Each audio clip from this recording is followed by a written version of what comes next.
même Etienne Tshisekedi place Azali à ko permettre yote au reçur. Et au côté qu'à la peu au reçur, parce que tout ce que vous êtes en train de faire là, Yomoko Yebi que c'est l'aventure. Sur l'aventure, Joseph Kabila, pour comme président de la République na République du Congo, a tikala ki ko na Monique te, a tikala ko na Unité, a tikala ko na Union africaine te, a kende ko senga ke ba comme c'est président de la République. Joseph Kabila c'est les Congolais. Nde bazwa ki ba commissaire président. Regarde maintenant toi. Na semaine moko tu dois voyager 4-5 fois. Dans un pays différent, soit disons que c'est ici donc la solution. Bandeko Balandi à Congo, télévision mon pays, nous vous disons merci parce que vous allez belé. Comme d'habitude, vos Olandabiso, nous sommes là pour accorder la parole à la diaspora. Lelo Torobe Tali Solo Yandeko Moko Kombonae Zombie. Monaki Babili Leki, Ayaki. Comme Moko Yaba chef coutumier, Yamboka Nabiso, République démocratique du Congo. En suivant cette émission, Tokotie la binoba vidéo et belé, au Pebogota la Lolengenini, Ndeko Nabiso, Zombie, Azalaki ko s'exprimer vis-à-vis à Mokonzamboka, Nandengepe, Bakenaki ko Yambaye, Bogozabili Lignon Soana. C'est parti, notre invité de ce soir est là. Bonsoir Roger les combattants. Bonsoir les grands journalistes. C'est un plaisir ya ko rezoyo lisusu parce que na lobaki jourwana tant tozana yo posa lisusu to ya koluka yo. Je crois aux autres la peb information neti biso au monaki ndenge mokonzi na biso mboka son excellence Antoine Félix Tshisekedi Tshilombo ayambaki chef coutumier moko ya ba chef coutumier monsieur Zombie na résidence nae. On a lobby message wana au yambaki ngondengeni parce que nous avions vu au réagissa qui directement au lobby ke ba yambaete. Comment ozo pekisa mokonzi mboka asolo la pena moko ya ba chef coutumier ya mboka na biso? Bon, premièrement rectifier comme ya chef coutumier par rapport à Nekoana. Ya stati nae, OK. Aza chef coutumier te? Chef coutumier vrai prénom nae ezali Fabrice. OK. Fabrice. OK. Fabrice. Siko assez surnommé Zombie. Fabrice Zombie azali résidente dans Afrique du Sud. OK. Vous comprenez? Oui.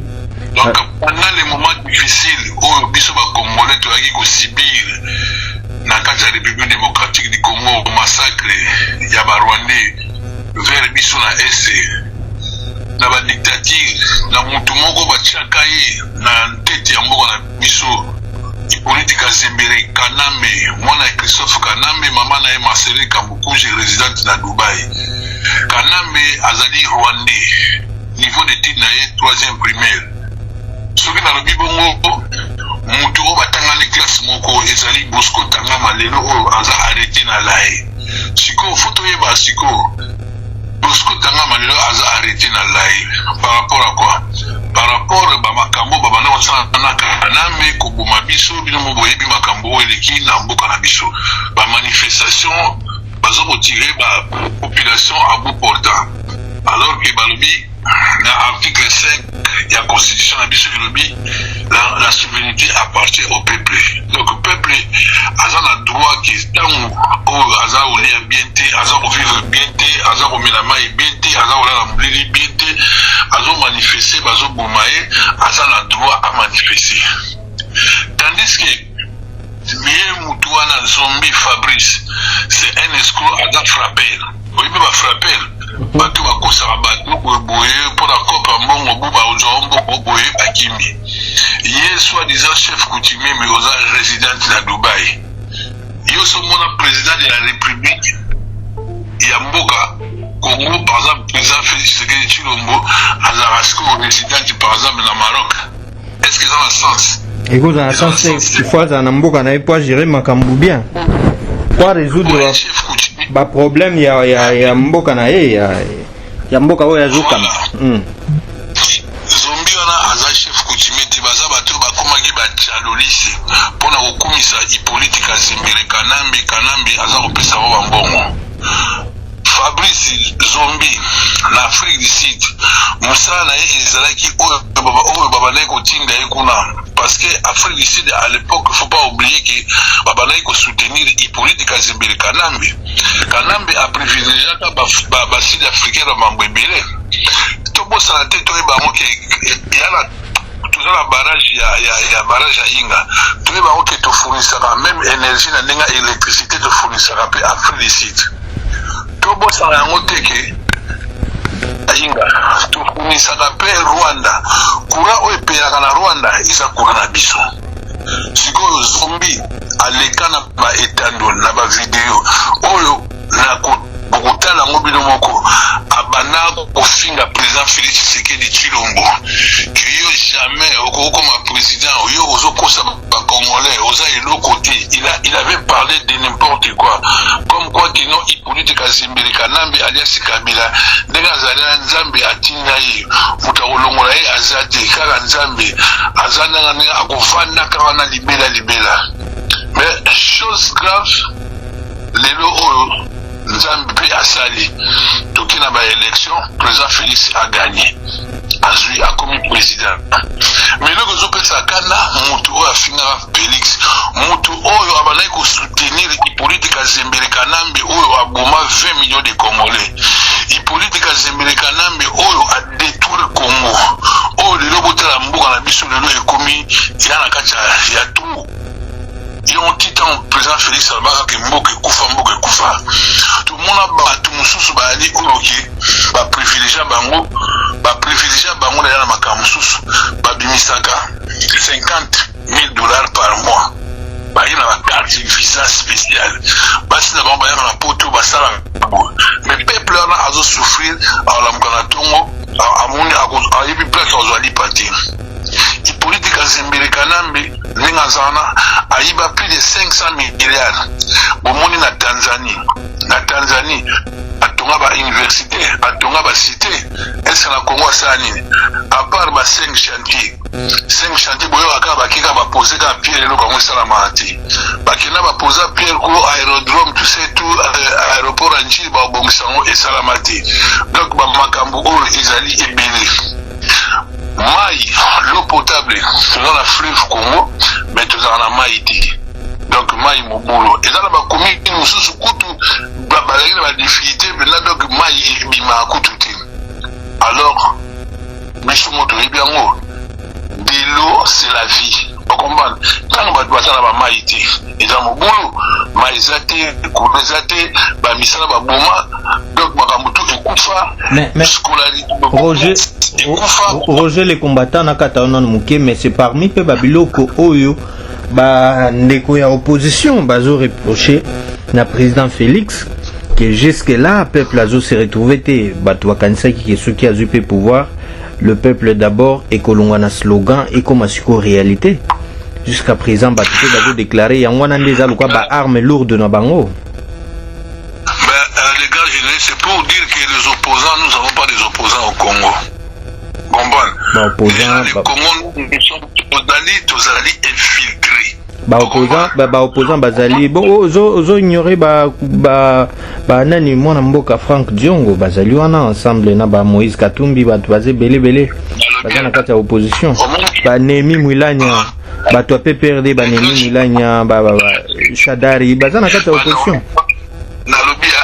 Les grands journalistes, excusez-moi, avec beaucoup de respect que je dois.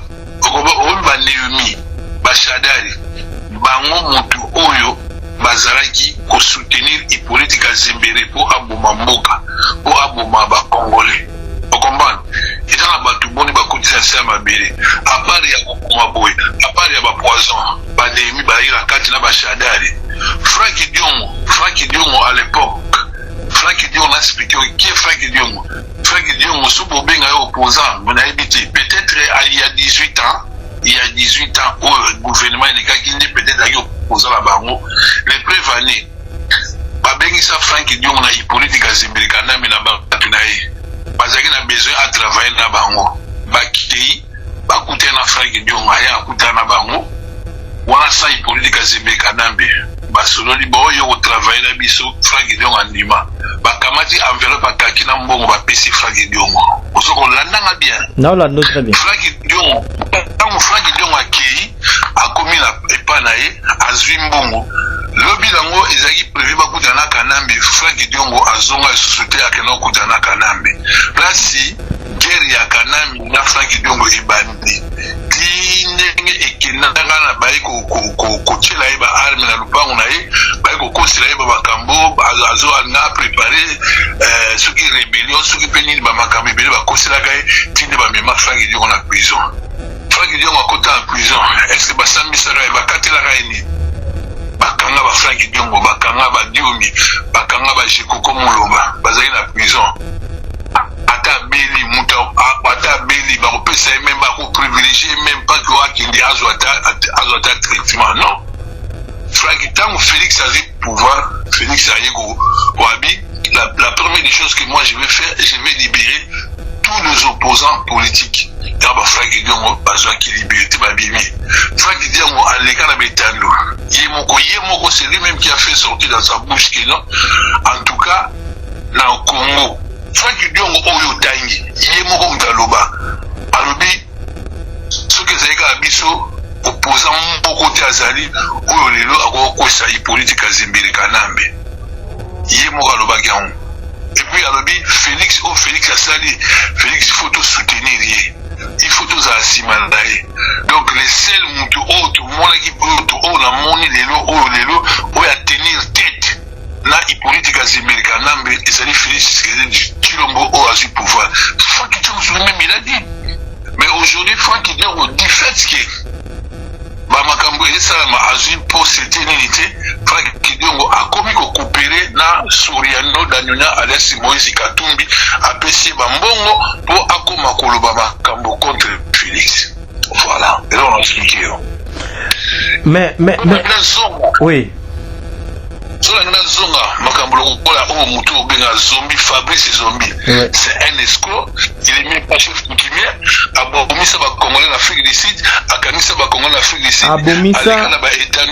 expliquez biso malem parce que c'est vraiment un dossier très sensible la plupart ya ba Congolais pe ba kolinga ba vérité wana tant ozoloba abomisa ba Congolais akangisa bango na mécanisme nini oyo asalaki ba Congolais oyo bazalaki conformité yazaki ko coopérer na service secret ya Afrique du Sud to ndenge nini talobi azalaki représentant ya politique azimbele na kati ya Afrique du Sud ça veut dire que bandeko na biso ebele oyo bakimaka na Afrique du Sud ils étaient contre système ya ba politique azimbele alors tango aza na libanda bazo réclamer ba droit bazali ko critiquer gouvernement osomona bazali ko bima ba sa manifestation siko ko yé lokola azaki moto ya politique azimbele Kanambe eza ba cop moko eleka entre ba sud africain ba autorité na bango na ba politique azimbele et ya les Congolais ba se retrouver la ba prison il y a des Congolais mususu na katika la okanga ba mususu bazwa masasi pe bakufa ora zo bisayo eza makambo ya solo eza na bato bazana na Afrique du Sud parce que bato bakufaki toyebi yoka kiango yosaki au courant parce que nous sommes des Congolais quand on fait mal na ba Congolais eza lokola to monaki na ba mambo de kana ba Inde Congolais mo bomaki ozomona on était au courant bato bazoboma Congolais mais faut toza au courant babomi tchadien te babomi ivoirien te mais tant babomi Congolais pourquoi toza au courant mais ambassade na biso ambassade ya Congo oyo ezalaki na Afrique du Sud ils s'occupaient même pas des Congolais qu'on le tue ou pas c'est pas leur problème ozo comprendre ambassadeur là même Congolais okeli kuna bakoyamba ote ezalaki système oyo tobandaki kovivre ozo comprendre parce que Kanambe azalaki na cope na ba sud africain les preuves vano mona teke ba sud africain bomona teke Kanambe abima zo so le doctorat so le licence na université d'Afrique du Sud moto asuka na 3e primaire azo même certificat pour trouver ça normal siko zombie oyo fingaka Félix Tshisekedi Tshilombo oloba be preuve ezali Nous avons des preuves tangibles. Vous comprenez? Voilà. Yo mutuana au Fiba Félix, yo mutuana au Lubage Kanamba au Longwate, les autres mona yo au Kinokuta au chef d'État Ayambayo.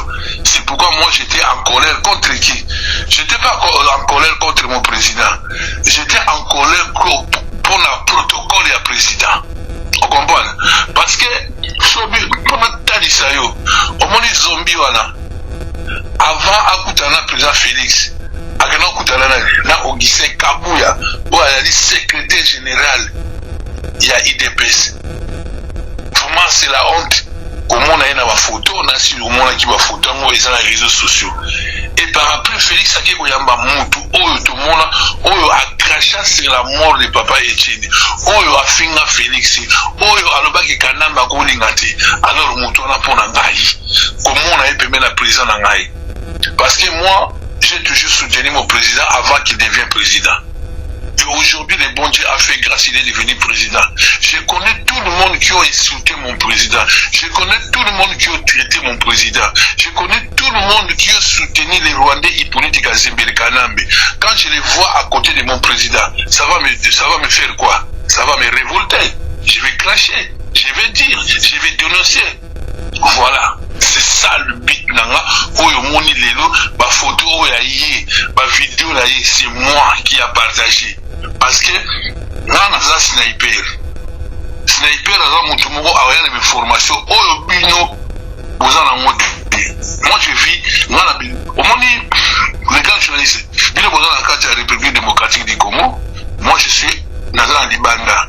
Ça fait 30 ans que je vis ici en Europe. Mais je suis bien informé qu'on est quand même sous Barakati. Parce que ici on dit Balbara vérité Yosu.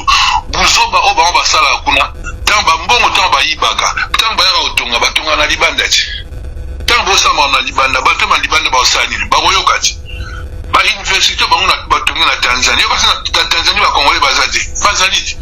Même gouvernement en Tanzanie a un peu de l'Obaki. Et Talisa qui peut gouvernement la Bisso ou la Siko, on se comprend. Donc voilà, il y a aux hommes, on a des zombies, on a tout télémédie, on a en santé, c'est un voleur. Il va voir même que tout. Azana nyongo ya voiture ya ndeko nanga aiba voiture ya ndeko nanga. To. Oui. Comment ça? Ben oui. Oui. Voiture Ndikonanga, Nenga Zaliana, Oebi le dinosaure Edi Kamina. Edi Kamina, le dinosaure. Yépé, c'est parmi nos invités. Je crois que très prochainement, on aura besoin de lui dans cette émission. Il faut expliquer. Edi Kamina, le dinosaure, avant à les États-Unis, à l'Afrique du Sud. Ayebi, Fabrice Zombie, trop bien. Azam Mutumoko, Bastafa naïe, Babima naïe, Bamela naïe, Balinga Bassi Sikamoko. Donc il nous connaît trop bien.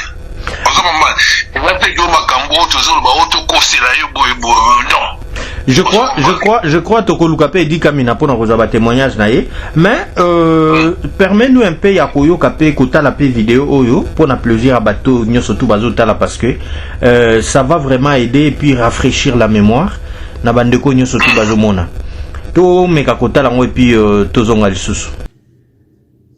Cette vidéo je crois 2h à 1h du matin là où je suis en Afrique du Sud précisément. Je voulais répondre Félix, soi-disant Tshisekedi.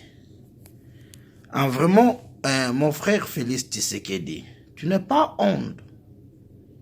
Il y a eu vraiment, il y a une démarche politique pour yo ozwa bukonzi dans la République démocratique du Congo pendant que ton père, qui est d'historique politique il y a la République démocratique du Congo, Etienne Tshisekedi, il est encore, depuis Kakoufa, tu n'as jamais eu prendre la solution pour honorer corps et papa na yo. Si c'est vrai, c'est Etienne Tshisekedi qui t'a mis au monde, Félix Tshisekedi. Tu n'as pas honte vraiment. Congolais, Moulouba, Kassayen, Est-ce que tu n'as pas honte, Félix Tshisekedi? Il y a Yoko Kende, démarche, il y a Omoni, Kabila, il doit partir. Omoni, en décembre, si Kabila a quitté, à cause de la responsabilité, il y a des gars qui savent dans la République du Congo. Depuis que des gars, toi, tu parles, et ça, dans la République du Congo, et tikala kozala na matanga ta mukolo moko te na libota na yo Félix Tshisekedi.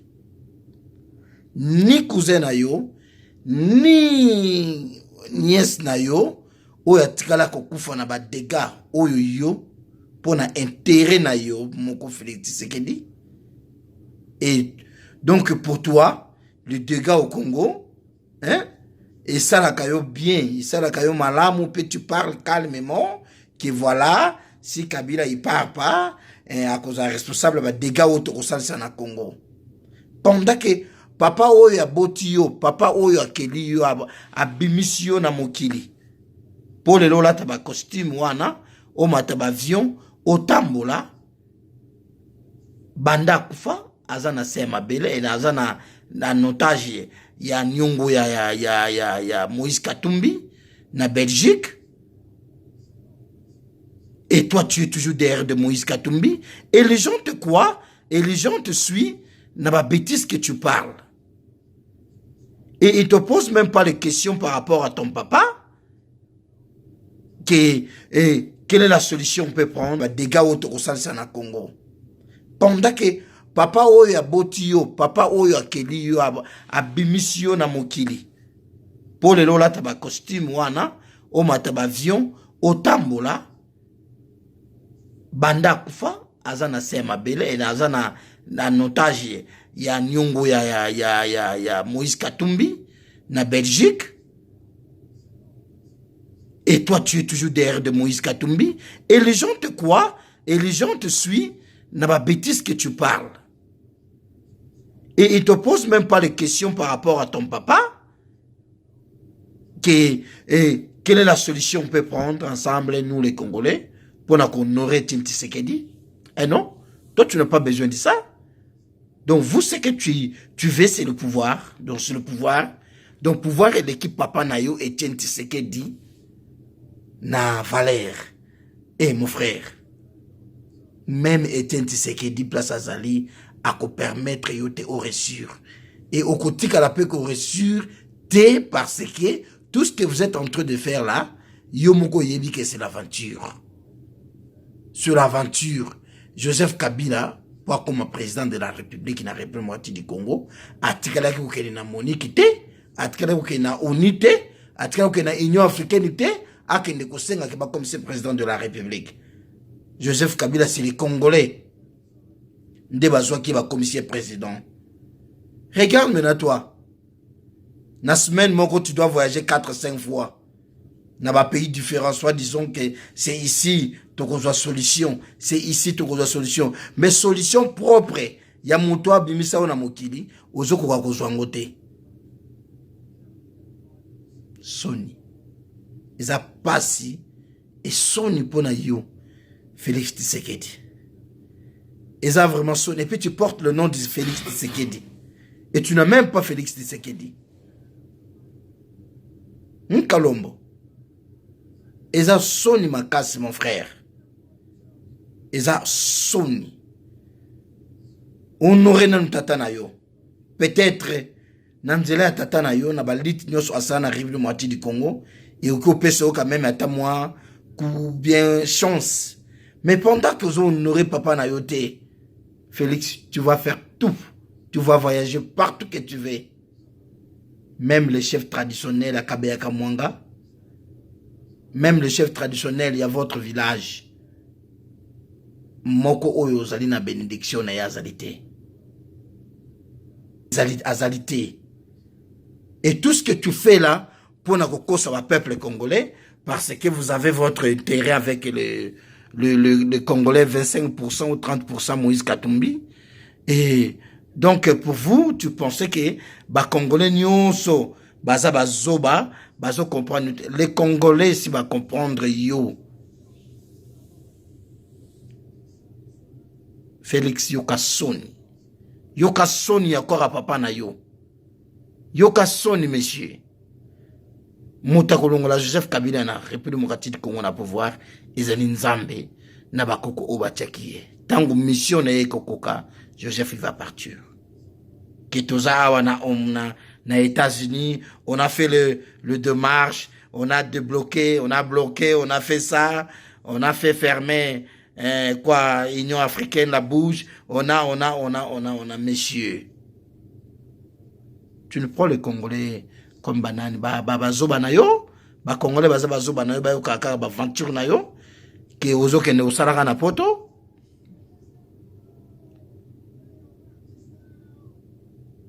Vraiment, monsieur, ils ont passé pour nous. Ils ont passé pour nous. Total, décembre, très économique. Total, Bukonjo, yo, on a République démocratique du Congo. Peuple congolais, il ne faut pas suivre ces messieurs. Bolanda makam monsieur azolo bate messieurs yo. Atiki papa na yena Mok, suri pa kunda papa na yena Belgique, suri pa simbisa papa na yena Nyongo, ou quoi, tozo ye bate. Il y a qui est dans pouvoir, na place qu'il y a honneur. Il y a baoba politique congolais, Etienne Tshisekedi. Monsieur, tu n'es pas sérieux, toi, Félix Tshisekedi. Franchement. Osa sérieuxté. Bandeko, je crois, batali vidéo oyo. Roger le combattant. Tant qu'on a Nathalie vidéo, par rapport à l'analyse ya maloba oya zoloba. Mais c'est et ça peut-être quand ndenge moko pe na batu yo ya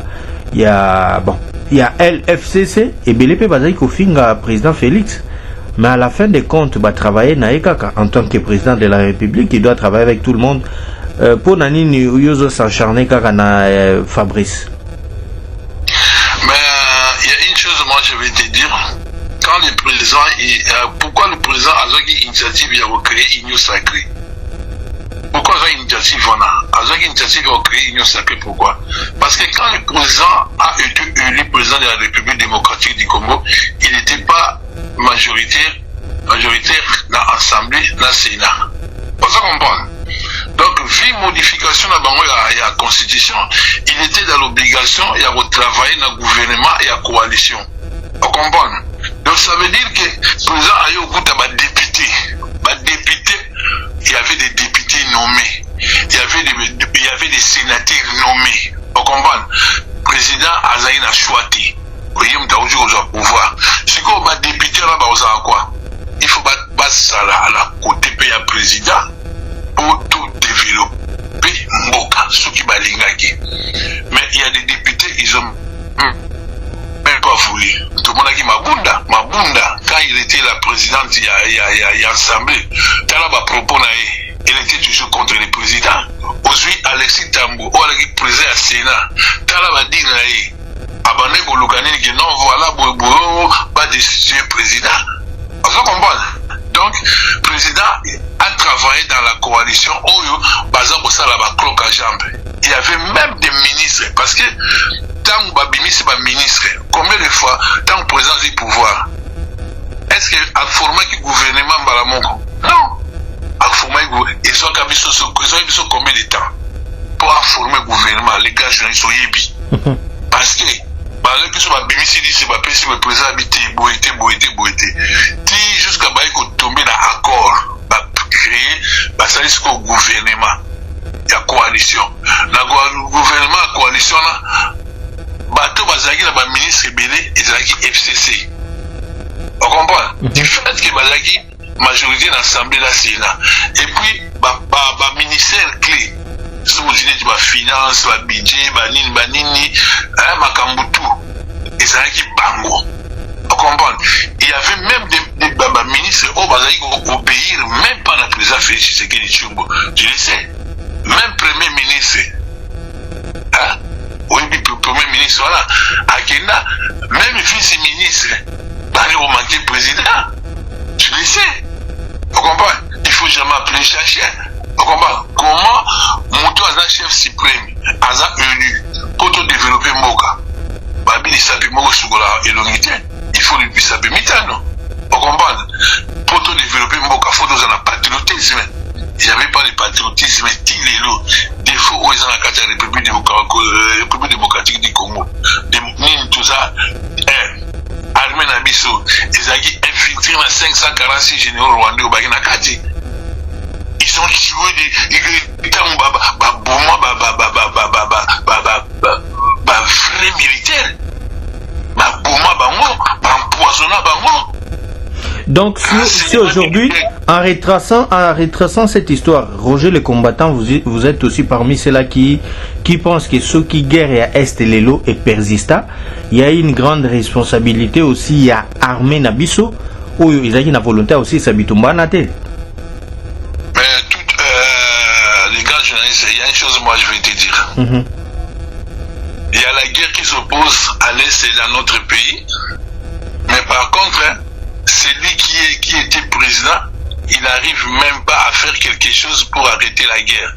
Pourquoi? Parce que, premièrement, il est d'origine rwandaise. On comprend? Il était en complicité dans Rwanda.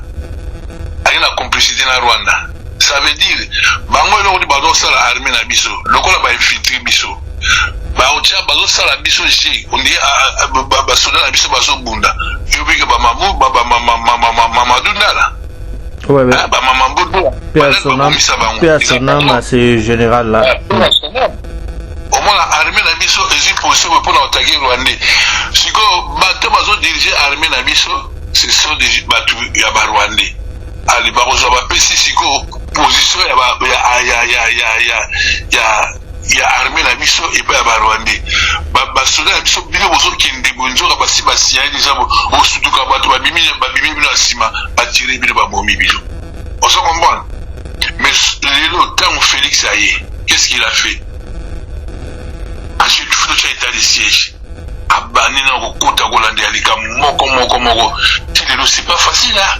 C'est pas facile. Oui, parce que Congo. Ouais. Nous profitons d'ailleurs.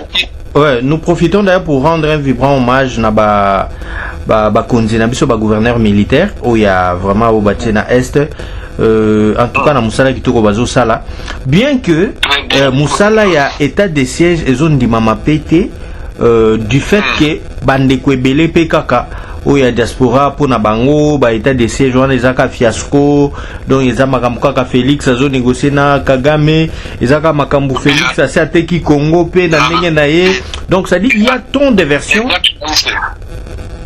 Les grands journalistes, oui, vous savez des fois dans la case il y a raisonnement nangai et un raisonnement positif. Raisonnement nangai et une vision. Raisonnement nangai et un raisonnement moko et qu'on ramène la réalité pour la compréhension. On se comprend. Nana cause na goya tena fait raisonner batuna na kati ya distraction. On se comprend. Au cours va jamais dire que 1 plus 1 égale 3, 1 plus 1 égale 2. On se comprend. Oko akize mutu na eloko oyo mutu ayebite. Congo et bandi koteka qui a ramené des Rwandais. C'était Mosé Kabila. On comprend. Congo Mosé Kabila mutayi. Ta Mosé Kabila ya na ba Rwandais. Tout le monde a vu. Nanyo chef d'état-major. James Kabarebe. Oui. Azaki chef d'état-major na Uganda et puis na Rwanda pe. Voilà. James Kabarebe Azala Rwanda. Azala Mogane. On se comprend. Pour te dire que Félix, au moment où Jésus-Christ a été crucifié sur les croix afin que nos péchés soient pardonnés. Jésus Bandimar a été. On se comprend. Au moment où Félix dit grand, Félix n'a 3 ans. Na 3 ans et demi ou à côté, Makambo Oyo a sali, comme la dernière fois, j'ai pas oublié, je t'avais dit, pour retourner dans notre OP c'est combien? Dans OP c'est 5 sur 10. Pourquoi la OP c'est 5 sur 10? Parce qu'il a 3 ans. C'est pour ça que Félix a sali par exemple 18 ans. Au moins tu as ça la mambébélé. Au moins tu as oleka. Vous comprenez? Mais du fait que Félix a sali Makambo Oyo, Félix a du pouvoir à PC armée à réhabiliter quand il y a militaire, à vacciner les militaires, à construire école pour les militaires. On se comprend. Donc, à Sani Makambo, il y a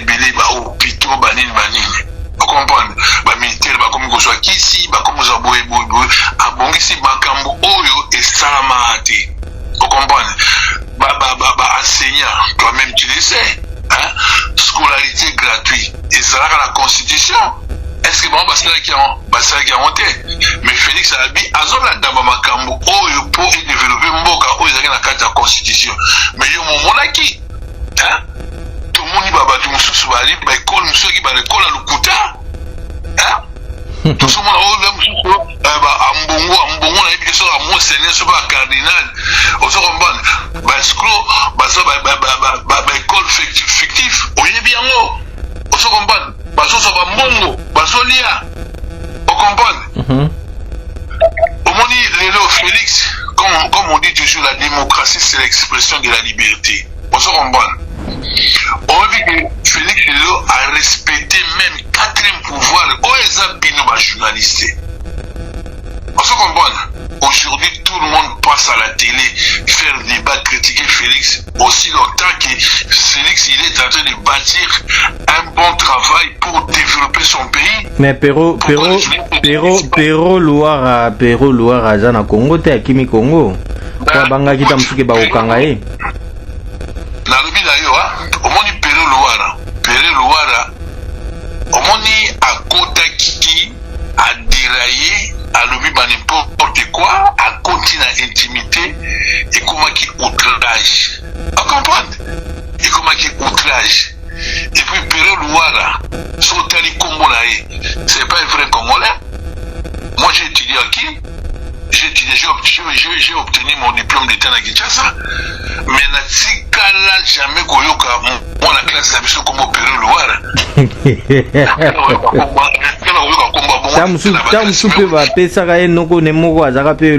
Bon, il faut peut-être comprendre. Pero Loire, avant annonce la digital, non? Oui, Azaina digital Congo. Azaina digital Congo, avant ça, il n'y a jamais de nani. Ouais. Il a eu des problèmes, des soucis par rapport à Mbongo.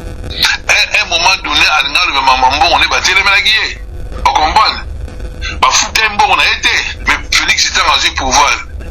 Pero Loire a bimi sugo a komi goloba. Pourquoi Pero Loire n'a pas réclamé l'argent que Jeannette Kabila fallait payer? Pourquoi le Bela qui a monté? Mais il a préféré pourquoi? Pero Loire a corrompre bango, basombi bango pas un année. Basombi bango là où les missiles les juifs zambiens. Nani? Il y a nos derniers là, allez à Katumbi. On se comprend. Asombi bango pour la nini, tellement ils sont faibles. Bon, la Bobinga est faible parce que Aza Congolais. Les prévenus. Yemoko Abimi. Pour dire, quand vous me parlez de me dire comme quoi que aujourd'hui Pero Loire il est dehors. Lui-même il sait que ce qu'il a fait là c'est pas bon. Quand Pero Loire a critiqué le président de la République, est-ce que Bakangaki était? Bon, peut-être Amimoni n'a insécurité, Amimoni n'a insécurité déjà qui. Oui. C'est mouche qui se sent piqué. On comprend. Quand tu sais que tu as débordé, on comprend. Au côté de l'intimité, au côté de outrage contre le chef de l'État. Yomoko Oyebi que non, bande n'a franchir ligne rouge. Donc je serai poursuivi. On comprend. Yemoko Akimi Abimi. Est-ce que Yomoni gouvernement a été interpellé qui Kangaye? Non. Lui-même il est parti de chez lui. Est-ce que au monde il va publier et là au monde va obtenir les convocations? Rien. On comprend. Et ça va venir, en ligne ça va venir. Pero Loire il a eu des problèmes avec sa femme. Comment ça, les sous sa femme, Roger le combattant? Nous tous on sait qu'à partir de Makambo ya Lobaka, il y a un monde de Salaka qui est, bon, Amimona il a moins de sécurité à Bimina. Oui, comment ça il a eu des problèmes avec sa femme? Les grands journalistes, Roger le combattant. Je sais sniper, par rapport à mon pays, je suis bien informé. Au moins, il y a des journalistes et tout. Même si nous avons sur la vie, la seconde. On se comprend. Nazali, la service de renseignement, ils ont la Kinshasa. Tu infiltres partout. Nous avons des informations fiables. Comme Nazolo Bayamo. Pero Loire, il était marié avec une Katangaise. Sœur Nangaï ya Katanga. Or, sœur, on a Azana Bananaï. On comprend? ser wana abombela Pero Luara ke abota bana yo kala lebisa yo Pero Luara azaki surpris mwasi wana nzoka asomba de kombi ebula na Kinshasa Pero Luara ebité Pero Luara a pété des plombs on comprend a pété ba plomb donc a monité a ko vendre sur na Congo te pour avant na Congo te pour mwasi wana ça la femme là a quitté ye a kiri na Katanga Pero Luara asomba a quitté ko lingene soute mwasi wana a ko découvrir que pour Pero Luara alaki homosexuel. Non, mais ça. Je t'ai dit des choses, les journalistes, laisse-moi parler s'il vous plaît. Allez-y. Beaucoup de respect, je vous vois. C'est pas pour rien qu'aujourd'hui, vous avez contacté moi pour papoter avec vous, pour éclaircir les choses. Il faut mettre faut que le cambo n'engezali. Nzungu na mufini kuna yango. Pero Luara. Tango a kiri na Lubumbashi. Ake ko supplier moi sinaye. Sa femme l'a dit à mon aka Pero Luara bazo solo na mwezi Katumbi. On se comprend. Conversation na bango ya moi sina mobile. Wana akuta ngona téléphone to na ndenge nini je comprends pas. To a surprendre bango bazo solo hein? Omechi obi la kati ndako tu. Yo par exemple okele na chambre zo sur la téléphone. Yo yeba kiti ndoka mwasi ayebo amona mobali na ye azoloba neti mwasi akomba siko mobali azoba neti mwasi Katumbi azobenga ye chéri akomba c'est là où la femme il a dit je me suis engagé avec un homosexuel yango mwasi wana akabwalaki mwasi na be amikaliki mwasi wana abota déjà bana mibale depuis Pero Luara abotate moi ça la bi azabane vous la satisfait on m'a comme là sur ma solo tu vois moi ça alobi a décidé que a publier Pero Luara a pété ma plan donc il peut embrouiller piste ya moi sinaye on se comprend pour embrouiller piste ya moi sinaye a créer le comme robot a kimé Pero Luara on s'en fout. Est-ce qu'il y a ça journaliste? Est-ce que possible mon dans le bien guerre bambi tout le monde en SCA wa yebisa na Pero Luara ça qui na osala investigation akena asala miko baladera a parler na ba village na ba nation S. Mais j'ai vu mon frère comment il s'appelle Mosulu politique comment il s'appelle encore Ndeko Sango Israël Mutombo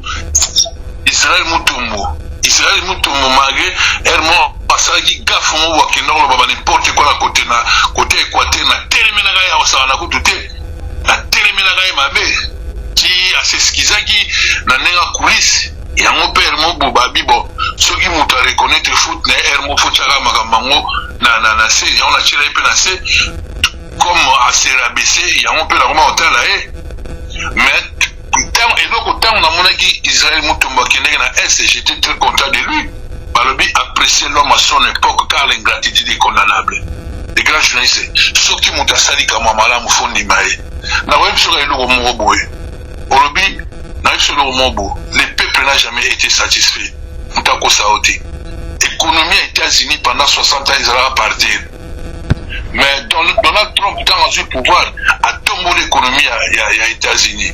Comment ça a des mandats? Est-ce que ça a des mandats? Ça a des mandats? Ça a un mandat moko. Vous comprenez? Il politique à Zembere Kanambi, Rwandais Tutsi, papa na Christophe Kanambi, maman na Marceline Kambukuji, Rwandaise, papa na Rwandais, papa na Yazaki camarade ya Mose Oya Boma, Kanambi Aboma Aimé Kabila. Yo kanisi soki Kanambi a développé Congo, Aboma Batouté. Est-ce que tu regardes ton fingaï? Tout ça la peut réaliser. Vous comprenez? Oui, non, pas sur exemple. Sarkozy, Azali, a eu une famille aristocrate hongrois. Sarkozy a bouté la France. Sarkozy a bouté la France. A bouté la Hongrie. A eu qui m'a mouti à la classe. A commis président. Sarkozy, il a travaillé pour quels intérêts a travaillé pour l'intérêt des Français. Est-ce que au moment où Sarkozy a permis qu'il y ait un Hongrois qui ait Français? Tout ça va réaliser. Ceux qui a travaillé très bien. Mais peut-être yango bazoloba bango déjà pour na bango bazoloba qui donc il faut azonga pour tamsu achever mandat nae tamsu cette fois-ci ça la bien. Nalobi na yo mutu oyo abomi tata na yo abomi mama na yo a violé baleki na yo a violé koko na yo ayibi ba biloko ba mbongo na bino ake ko investir nango ailleurs yo permettre mutu wana azonga lisusu so bozo bale azonga seka bosalaki alors que bozo bosala ke ndenge ba modifia constitution na taille na e babenga sénateur à vie kende na alinéa 108 bongo soki batu ya parti na ye bango nyonso ka ba désigner balobi yende ka il faut représenter bango na lobi na yo aza sénateur ya vie eza impossible okoki jamais ko babi omoni na France soko sali omoni Macron asali premier mandat asali deuxième mandat ne yango ozo comprendre après mandat na ye akozonga souti ozo comprendre dans la carte de constitution na biso pe ezali oyebi yango article yango kiminga pona yebi yango soko sali deux mandats okosa sous troisième mandat mais so na yebi sio ke kana menenga azali wana na carte ya République démocratique du Congo asala plus de 21 ans na pouvoir donc asali 3 mandats na quelque ba année sous et sali 21 on comprend qu'il est dans alinéa 108 si je me trompe pas à la sénateur à vie balobi soi-disant pour le moment parce que pendant Haïti tout le monde a le à la sénateur à vie et puis c'est un criminel c'est un assassin nombre ya bato o bakufa na Congo ileki nombre ya bato bakufa na guerre mondiale à 40 à 45 on se comprend donc aza mutumo un aza congolais c'est un rwandais on se comprend abomi moko na biso asali mabe ebele donc partout même les blancs ce sont des blancs ce sont des américains bacha voilà kaka ba américain wana kaka ba européen la bango ka ba bimisa nationalité na on se comprend donc ce qu'on va passer année so azeli seke biso ba Congo toza nyena mutu na biso akosunga teta ke biso ba roté de combattant tozali ba dinosaure tozali ba Denis biso tozali ba Fachi Beto bazali akosonga kate nga na lobi yango soka zongi yango na ebisi bino bokomona mambo biso do sala soka zongi yango témoin ezala trop aolala na ebisi yo Roger les combattants comme il avait dit que Albakini Albi je vous dis pas au revoir et je vous dis à bientôt on va perdre. À bientôt, ça peut être demain, après-demain, après. Oui, pourquoi le à bientôt? Parce que Aza majoritaire dans l'Assemblée, Aza majoritaire dans le Sénat, et le Simba Mboka. Ils ont dit renseignement militaire, ils ont dit dans ma boko naïe, renseignement civil, ils ont dit dans ma boko naïe, Bamamutu, ils ont dit dans ma boko naïe, en croyant que non, à l'objet que non, Obi Félix a raté combien de coups d'État? Plus de 100 et quelques coups d'État. Bakanisa qui Félix Bakoboumayen a pété pour se passer ce manœuvre pour y azonga. Mais Dieu est grand. Dieu créa l'homme à son image. Obi na vie à Moutou, Bachaka pointé. Bachaka virgule. On se comprend. Tant que nous avons décidé pour nous remonter, au moins Kana Menenga Zalala, qui soit maudit la 20e génération naïe. Lenga Zawa na zo ebisayo azo rapongité. Akima memba poko. Soka za mobali ya teme bo pikiriki. Au moins il va bloquer ça là-bas Paris ça la Pascal. Mais au moment à chaque fois qu'il apparaît, et puis là il y a le gens qui chantent, s'il vous plaît, il y a le gens qui chantent et puis non, il faut azonga. Peut-être que la population pas comme une pour ça. Dans le les grands journalistes, il y a Obabia. La Bible nous dit mon peuple périt par. Il y a un adage qui dit mon peuple périt par manque de connaissance. On comprend? Il faut oeba qui est qui. Au moment où il a mangé les combattants, Katumbi a envoyé des gens pour me corrompre. Tout le monde aime l'argent. On va pas accepter un bon. Roger, le combattant Sogo Zaranaki n'a pas eu une proposition. Na lobby a ezalaki nena boy balbi Dieu parle tantôt d'une manière d'autre. Dieu parle à travers moi, Roger le combattant. Moi je dégage quelque chose. Naza leader opinion. Naza chadalité. On se comprend. Naza je suis pas riche, je suis moto pamba. Naza nanga moto pamba. Mais mutu nangai, bouche nangai, cerveau nanga ça vaut des milliards. On comprend. Oebi conscience. Bateka amote okoboma mutu yo bige obomi mutu babige yo obomi mutu yo na monoko na batunyo est-ce que yo mutu obomi mutu ongati na obomi mutu mais c'est la conscience en olongolango te on comprend na ko lia mbonga makila te na ko trahi mboka na ngati na za na patriotisme eloko ni za nanga on comprend Katumbi m'a proposé Babylone rebelle mais j'avais dit non. Il n'est pas le seul. Même il y avait un ministre Yamini à là-bas. Il m'a contacté parce qu'il a s'attaquer à maman Fifi Masuka. Il a voulu me corrompre. Moi je dis ben non, moi ça m'intéresse même pas. Je soutiens maman Fifi Masuka, c'est une femme qui a la vision du chef de l'État. Elle travaille bien, elle fait bien son taf et tout. Donc voilà, si tu veux la paix avec moi, donc Tika Bamakambouna, Tika et Asalamusana est tranquille. Moi je lui dis ça, j'ai pas besoin de l'argent. L'argent c'est un mauvais maître. Tu peux avoir des milliards, mon frère. Je te dis les grands journalistes, tu peux avoir des milliards. Le jour où nous avons besoin de paiement, aucun n'a pas milliards dans la tête. Au cause de 100 lupins ou 100 villas. Au cause de 100 villas la tête. Au cause de kaka, na villa moko, na chambre moko, au cause de la mbetu moko. Au cause de 800 voitures, autant de la voiture moko. À quoi sert que ça la mabé? Vous comprenez? Yebisanga inana ngako sombaliwa. Hein? Soke za la bongo ba mubutu banga bakufate. Soke za la bongo ba journal idée banga bakufate. Gorbachev ye wala kufiti Gorbachev, ancien président ya Russie, akufiti na âge 91 ans. Vous comprenez? Jacques Chirac akufa. Asala ba mandana ye mibale akufa. Mitterrand akufa. On comprend? Est-ce que bakena ba mongwana? Na personne Kadhafi aya pena la France a dit que non là na mandaku na biloté bani na biloté na là la tante na ba opposé ba posa tante à plein chance Élysée.